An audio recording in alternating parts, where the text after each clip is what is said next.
Pessoal, veja esse vídeo aí urgente, o dossiê de Hugo Mota. Saiba quem é Hugo Mota. Vejam aí, assistam até o final, vale a pena. Vejam. Dossiê Hugo Mota, o novo boneco do sistema. Quem é? De onde vem? Para que veio e para onde vai Hugo Mota? Hugo Mota não é apenas o presidente da Câmara. Ele é o herdeiro do trono, escolhido por Lira e ungido pelo sistema. Hugo Mota. Talvez você ainda não tenha prestado atenção nesse nome, mas é melhor começar a se atentar.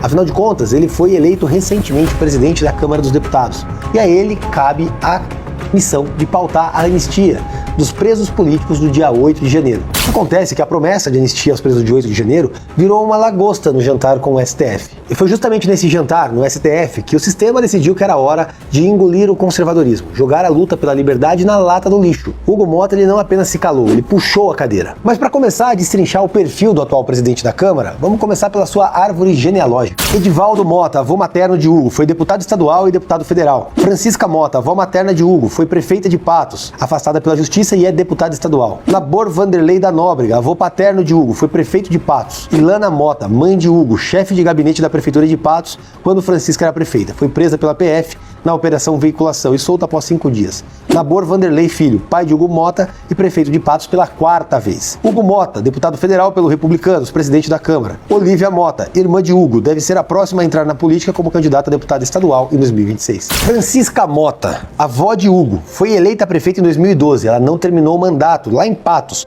Ela foi afastada pela Justiça em 2016, há poucos meses de concluí-lo. Tudo isso depois de uma operação do MPF, da PF e da Controladoria Geral da União, investigando esquemas de corrupção em cidades da região. Aí nós temos Ilana Mota, mãe do Hugo e filha da Francisca. Era chefe de gabinete da prefeitura, foi presa por ocasião e foi solta 5 dias depois. As ações do Ministério Público Federal contra as duas, para esse caso, terminaram consideradas improcedentes ou foram extintas pela Justiça. Mas sabe o que é mais interessante? Quando a avó do Hugo Mota foi afastada do cargo pela Justiça, sabe de qual partido era seu vice? Pois é, do PT. Lenildo Moraes, do PT, era o vice da avó do Hugo Mota, afastada pela Prefeitura de Patos por corrupção. Podemos então dizer que o Hugo Mota tem uma relação com o PT e a esquerda, não por uma mera conjuntura e pragmatismo, mas sim por uma herança familiar. Inclusive, talvez por isso que logo após ser eleito presidente da Câmara, um dos seus primeiros atos foi levar a sua avó, então afastada, para ir tietar, sabe quem? O Lully. E aí não posso deixar de mencionar o pai do Hugo Mota, que é o atual prefeito de Patos, o Nabor Vanderlei. Inclusive, ele recebeu recentemente uma visita da Polícia Federal, justamente por um suposto envolvimento num esquema para fraudar 6 milhões de reais em obras oriundas de orçamento secreto. O Mota, a partir de então, entrou no radar da PF. O nome da operação é Overclean. Mas como se isso não pudesse ficar pior, no dia 20 deste mês, o Mota embarcou num avião da FAB com aliados do Centrão, dentre eles Netinho Lins, um cantor investigado na operação Overclean, que apura o desvio de 824 milhões de reais em emendas. Tudo isso, só para destacar, é pago com dinheiro do seu imposto. Mas como a gente pode ver, o Mota foi escolhido a dedo por Arthur Lira para sucedê-lo na presidência da Câmara. Não foi um mero acaso. Com apenas 21 anos, ele entrou na Câmara dos Deputados e desde então sempre esteve colado em quem detinha o poder. Ele foi braço direito do Eduardo Cunha, depois virou aliado de Rodrigo Maia e hoje é o queridinho do Lira. Isso não é coincidência. O Hugo Mota, apesar de jovem, não representa o novo. Ele representa o poder pelo poder. Mas isso não é o mais escandaloso. Para ser eleito presidente da Câmara, o Hugo Mota garantiu aos líderes de direita em um acordo firmado que pautaria o PL da anistia.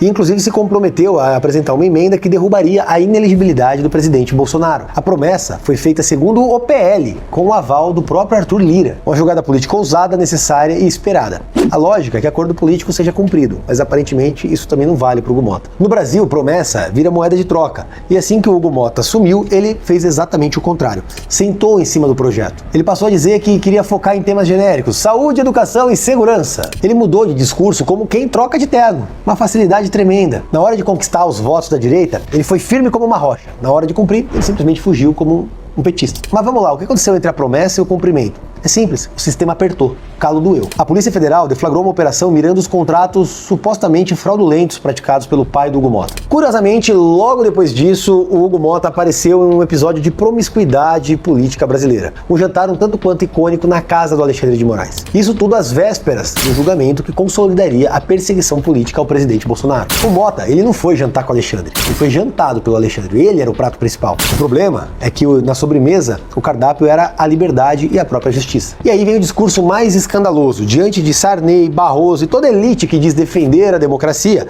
Mota afirmou com todas as letras: não tivemos presos políticos, não tivemos censura, nunca mais. Nos últimos 40 anos, não vivemos mais as mazelas do período em que o Brasil não era democrático. Não tivemos jornais censurados, nem vozes caladas à força. Não tivemos perseguições políticas, nem presos ou exilados políticos. Não tivemos crimes de opinião ou usurpação de garantias constitucionais. Não mais, nunca mais. Essa é a fala de um homem que se diz cristão, conservador e de direita, mas não passa de uma marionete do sistema. E ele foi além, disse que não existem exilados políticos no Brasil. Dias atrás, está na rede pública, está em todos os jornais, ele disse que o Brasil não tinha exilado político.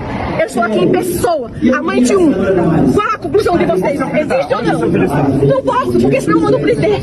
Se exilou. Ele é foragido? Claro, todos são. Os que não estão foragidos estão presos. A verdade é clara, o Hugo Mota mentiu pro povo que confiou nele. Ele usou a pauta da anistia como escada, enganou milhares de brasileiros que esperavam a justiça e agora governa com freio de mão puxado. Ele trava votações importantes e congela a agenda da Câmara ao bel prazer. Tá aqui, anistia e estilo Mota esvaziam a agenda da Câmara e travam propostas prioritárias pro governo Lula. Ele quer parecer moderado, equilibrado, até mesmo institucional. Mas na prática, ele é só um boneco de ventríloco, que abre a boca só quando os donos do poder mandam. É o mesmo sistema que perdoa corruptos, solta traficantes, mas prende uma mãe simplesmente porque passou batom numa estátua. Ainda nesses dias, o Mota ofereceu um jantar para o Lula e reuniu líderes partidários em sua residência. Ou seja, se alinhou umbilicalmente ao Lula. E aí, para surpresa de 0 pessoas, adivinha o que aconteceu depois? Decidiu não pautar o requerimento de urgência para anistia. E aí, o requerimento de urgência do PL da anistia teve uma debandada de assinaturas de deputados do Podemos. E, inclusive, ele até se recusa a falar sobre a anistia. Dá uma olhada. O presidente viu o pedido do Lula ontem, né, de jantar que teve a questão da anistia? Não, por favor. Não foi, presidente? Como você acha que pode ver essa função? O Brasil já anistiou torturadores, corruptos e incendiários e agora nega perdão para uma cabeleireira e um vendedor de bandeiras. E não se trata de absolver os casos, é de falar de justiça com equilíbrio, proporcionalidade e razoabilidade. A oposição, que foi enganada e fez um acordo com o diabo, está fazendo o que pode e apresentou um kit de obstrução contra a pauta de Mota. Inclusive avisaram o Lira que ele ia arcar com toda a pressão pela falta do cumprimento das promessas. O Mota, por sua vez, fica implorando por caridade dos algozes de velhinhas do 8 de janeiro e admitiu pela primeira vez que vai ao STF e busca uma solução para as prisões daquelas pessoas. Inclusive, ele pediu um arrego tão grande que está dizendo que a solução sobre a anistia tem que vir do STF. Ou seja, o que ele quer é se isentar de responsabilidade. Mas vamos concordar? Se o Mota tivesse realmente coragem, ele tinha honrado sua palavra. Se tivesse compromisso, ele tinha pautado a anistia. Faltou ele enfrentar o sistema. Faltou ele enfrentar Alexandre de Moraes. Agora, a pergunta que não quer calar. Quem governa o Brasil? Um Congresso eleito pelo povo ou uma corte não eleita que janta parlamentares como